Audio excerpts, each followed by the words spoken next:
guys, welcome to Brutes McGoots, where today we are going to take a look at my 1973 Gibson SG. I've had this guitar for a long while, and I don't really play it that much. It mostly stays in the case. I've never done a review on it or anything like that. So I figured I would take it out, let her get some air today, play it a little bit, and show you guys this guitar. It is basically all stock. The only changes were some volume pots and the pickups. Other than that, she's all bone stock. And she's awesome. I mean, honestly, like this guitar sounds great. It holds a tune great. I took it out of the box. It's been sitting there for years and still in tune, incredibly enough. They really don't make them like they used to. So let's go ahead and take a closer look at her. All right, so the humbuckers that are in here now are bare knuckle, the mules, which I don't love. That's how the guitar came. So I plan on swapping those out to something a little higher gain. I do love bare knuckle, so I'll probably go with like a Miracle Man set or something like that.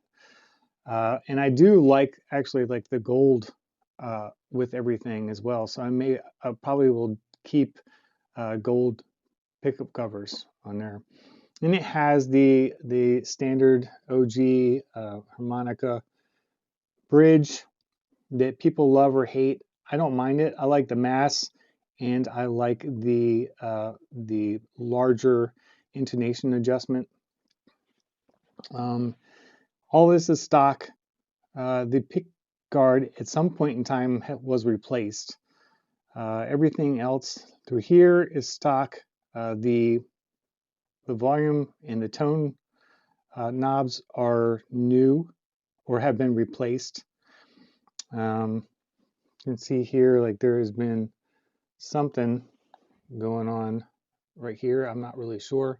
It is a 3-piece mahogany body. And then we'll come up through here. It is a ebony fretboard. For the 73s, they had either rosewood that was bound or ebony that was not bound. So this is obviously the ebony, standard Gibson 24 3/4 inch scale length. It has the narrow nut, the 1 9/16 nut or 40 millimeter. A lot of people hate it, but I have small hands, so I actually love the narrower width through here. It's a love or hate thing again. And then here is the headstock. The tuners are stock. Everything through here is. This truss rod cover may not be. Come back through here. It actually has quite a bit of fret life on here. I'm not sure if at some point in time during its life somebody replaced the frets, because there is quite a bit of meat left, and this guitar has been played way more than that. So I think that something was probably done at some point as far as fret work. All right, looking at the back, here is a look at the back. You can see better the 3-piece mahogany body. Here is the electronics cavity. Now these are original pots, but not to this guitar. So I think these are 75s. I think the date code on here was in 1975. These guys are 1970s. So that's has all somewhere in time those guys got replaced. I guess they used what they had laying around, whoever the owner was, or a repair shop. So I mean, it is still Gibson pots from the 70s, but not 1973. And then has a standard foil grounding through here, but nice routing. And then also, like in 73 is when they switched back to the back mounted electronics before they had it on a they were front loaded. So through here it would have like a plate on there where they tried to save cost and time by pre-wiring things and then dropping it back in, but customers got frustrated with that, so they reverted back. 73 is kind of where the year where they kind of undid the things that pissed people off. We'll go back over here through the other side. Here is the three-piece mahogany neck. You can see some wear through the clear coat through here. And then here is the headstock.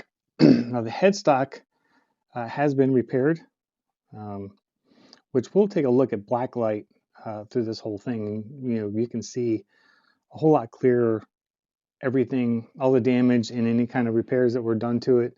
That's the only thing I can see as far as repair. It did break the headstock, which is quite common, even with the volute that they added, I think in 1970. They added that to help brake, but then it just breaks like down through here, so it didn't really help. Here is the Schaller tuners. And then I think in 73 too is where they switched to the more compact tuners, where the little leg drops straight down instead of going out or going this way. So that's that. And then speaking of differences between the years, model years, beforehand they had went back to a the other pick guard that kind of came up through here. In 73 they went back to this, which people were happy about. Some changes that they made in the early 70s, the Norlin stuff kind of gets dogged on, but there's fantastic guitars. So if you want an early SG, definitely look at the 70s era. But back to things that I actually like about what they implemented is the neck is deeper inset into the body. So you can see how the fretboard bumps right up against the neck pickup. And then also, like with the addition of the three-piece mahogany neck. Now people hated that, but honestly, like gluing pieces together makes it more rigid than just having the one piece of wood. So that actually helped too. So I'm not really sure why people got so upset about that kind of stuff. Let's take a look at this thing through blacklight. All right, guys, so here it is under blacklight. We'll start at the bottom. You can see something happened here with the wood. And then here around the input jack, maybe some wood had kind of broke out around there. I'm not really sure. Maybe when they were messing with the electronics. I don't know. I can only speculate. And here's some wear through the clear coat from an arm. And that's about it here on the front. Come back up here through the top. All that looks good through there. Let's go ahead and turn her around. Man, it's hard to look at anything under this light. It's terrible. Okay, come back through here. All this looks good. Little chips to be expected through here. Most of the time, this kind of cracks through here. This hasn't been replaced. Another little chip on the horn. Come up through here. You can see they use some wear through the clear coat on the neck. And then here, this is why I love blacklight so much. You can see the repair here to the neck. And it's a professional repair, but you're just not going to get away from seeing like that. And like everything hides until you put it under blacklight. All right, guys, so that's about all there is to go over on this. One thing else I wanted to add, though, is that I think 73 is when they went back to the scalped horns. Before they were doing some cost-cutting stuff, and these weren't scalped.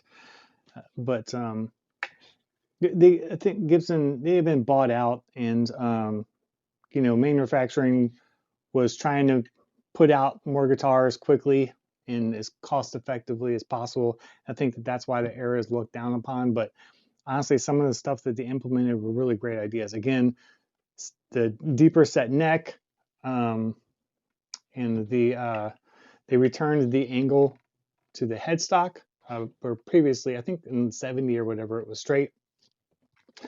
They added the volute back here. They added the three-piece mahogany neck instead of a single piece. All in all, I really like it. I also like the harmonica bridge too. Again, I like the mass and the larger room for adjustment. I won't do a playthrough today, just because I plan on working on this guitar. I have a set of Miracle Mans that I'm going to order, and I'll clean up the frets, do like a fret dressing on there, and swap this stuff out in a future video, and then I'll do a playthrough on it at that point in time. But it's really a great guitar, honestly, and you can still get these things for a fairly decent price. I think this is a standard, obviously, and standards, I think go anywhere from like 1,500 to like 3,000. 3,000 being like completely stock, pristine. So it's still pretty fair price, especially because the catalog for Gibson in 1973, the standard went for $425 in 73, over 51 years ago. So people complain about guitar prices nowadays, but I mean, if you factor in inflation, kind of right out where we would be if we were buying guitars in 73. And then back here, again, the blacklight shows everything, but the repair itself to the headstock was really well done, whoever did it. And honestly, like once they're repaired and dowels are inserted here and stuff and everything's glued back, it's stronger than it ever was. And that appears to be the case too, because this thing is like, it just holds its tune for years. It's crazy. I just put it in the case and that's it. So anyway, hope you enjoyed this. If you have any questions on it, I'll be happy to answer.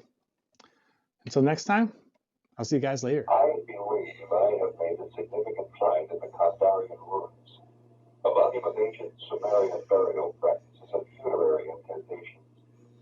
It is entitled Naturam Imanto, roughly translated Book of the Dead. The book is bound in human flesh and inked in human